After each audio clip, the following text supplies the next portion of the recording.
So why would you develop an iPad app? The reason why it's important to develop apps for the iPad is because the iPad points the way that the entire computer industry is heading. It simply is the most innovative platform available for mobile computing. The iPad is a game changer because it bridges the gap between a mobile smartphone and a laptop. It's completely changing the internet as a publishing medium. Even high-profile magazines such as Wired and The New Yorker now offer app versions, and some magazines appear only on the iPad, such as The Daily.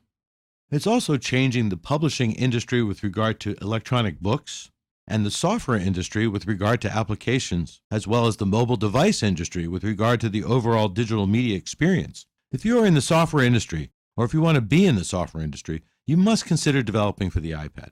iPad apps are not that different from iPhone apps in that they are also bite-sized and focused on tasks, which makes them easier to understand and design.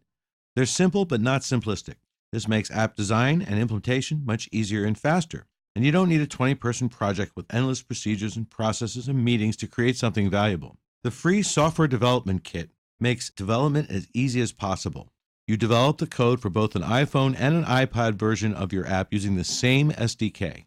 In fact, you can reuse most of the code and simply develop separate user interfaces for the iPhone and iPad versions.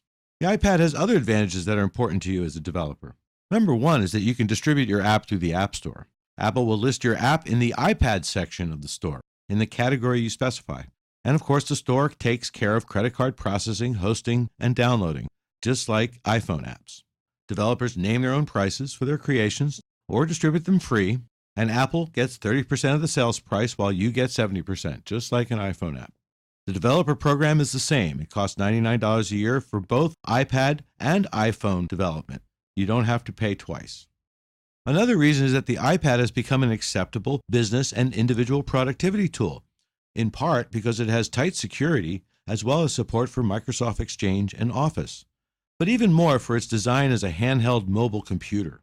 Using an iPad with a customer to interact with information is a lot more engaging and cool, and it helps salespeople close faster. Automobile finance companies, for example, can begin the credit application process while the customers are standing right next to the car they're buying. Doctors and nurses at hospitals are beginning to use iPads to view X-rays and CT scans and read medical records while standing next to the patient. This widespread adoption expands the possible audience for your iPad app.